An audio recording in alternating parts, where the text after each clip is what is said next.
اعوذ باللہ من الشیطان الرجیم، بسم اللہ الرحمن الرحیم۔ ایک بار پھر میں مجبور ہوں کہ سلمان ندوی کے بارے میں کوئی بات کہوں۔ اس مرتبہ بھی ایک کلپ کی وجہ سے میں کہنا چاہ رہا ہوں، جو وہی وائس آف، آگے میں نام نہیں لوں گا بلکہ اسپیلنگ کروں گا AZAD۔ محترم نے پھر دفاع کیا ہے۔ بہرحال اتنا تو معلوم ہو گیا ہے کہ محترم ہوں یا سلمان ندوی ہوں، ان کے پاس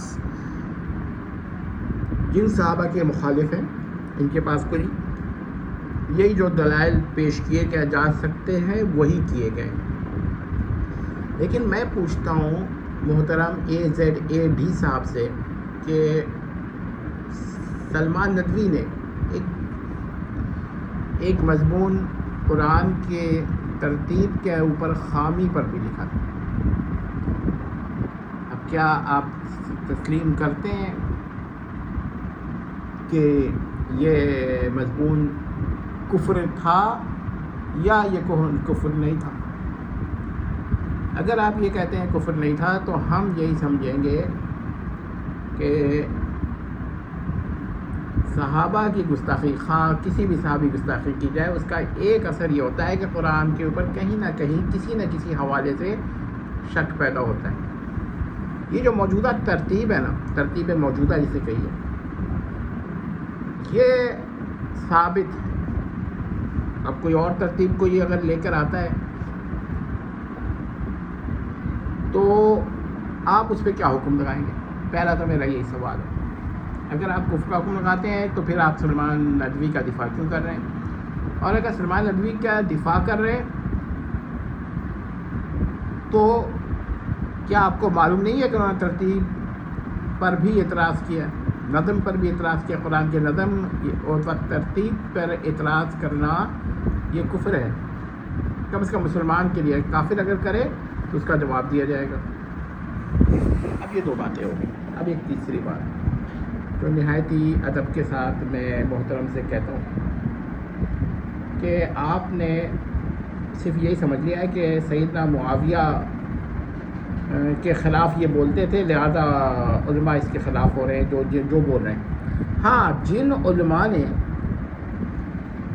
ان کو معلوم ہے کہ اس نے قرآن کے خلاف لکھا، اور ایک صاحب نے تو جواب بھی دیا مگر وہ بھی تکفیر نہیں کر رہے، تو کیوں نہیں کر رہے؟ یہ ذاتی مسائل کی وجہ سے۔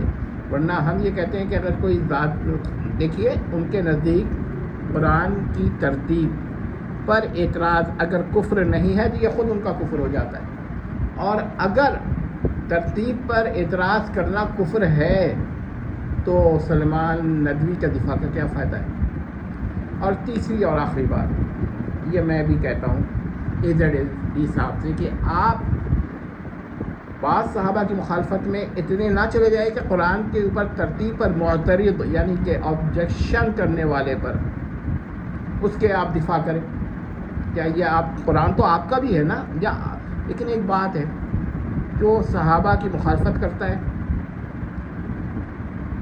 وہ اس تک پہنچ ہی جاتا ہے۔ ویسے میں آپ کو ایک بات اور بتا دوں، یہ ذہن میں رکھیے گا کہ سلمان ندوی ہوں یا وہ صاحب جنہوں نے اس کے ترتیب قرآن پر اعتراض کے مضمون کا جواب لکھا، اگر وہ تکفیر نہیں کر رہے تو ان کی بھی تکفیر ہو جائے گی۔ جواب ان کا دفاع نہیں کر پائے گا ایمان کا، جواب ان صرف یہ ثابت کرے گا کہ سلمان ندوی کے اعتراضات باطل تھے، مگر کیونکہ اعتراضات کرنے والے کی وہ تکفیر نہیں کر رہے، یہ ایک الگ بحث ہو جاتی ہے۔ بس میرا یہ فیصلہ ہے اٹل، چاہے 10 کروڑ لوگ اس کا انکار کر دیں، چاہے 10 کھرب لوگ اس کا انکار کر دیں، کہ قرآن کی ترتیب موجودہ پر معترض ہونا کفر ہے۔ اور جو اگرچہ ترتیب کا قائل ہو اور منکر ترتیب یا معترض جو ہو اس کے جوابات بھی دے، مگر اس کو کفر کا مسئلہ نہ سمجھے، اس پر تکفیر نہ کرے، وہ بھی کافر ہوتا ہے۔ میں نہایت ہی ادب کے ساتھ آزاد صاحب سے، اور معاف کیجیے گا غلطی سے اسم آ گیا، AZAD صاحب سے عرض کرتا ہوں کہ اپنی غلطی رجوع کریں کھلے آپ، اچھی بات ہے۔ اگر ان کو معلوم نہیں تھا کہ اس نے قرآن کی ترتیب پر اعتراض کیا ہے تو اب معلوم ہو گیا، اب ان کے پاس گنجائش نہیں ہے، اور اگر معلوم تھا تو پھر ہمارے پاس گنجائش نہیں ہے کہ ہم کسی طرح ان کو کیا کہتے ہیں، ظاہر بات ہے کہ اب بات تو کڑوی ہے، لیکن یہی ہے کہ جو قرآن کی ترتیب پر اعتراض کرتا ہے وہ کافر ہے، باقی کچھ کہنے سے بہتر ہے وہ خود سمجھ رہے ہیں۔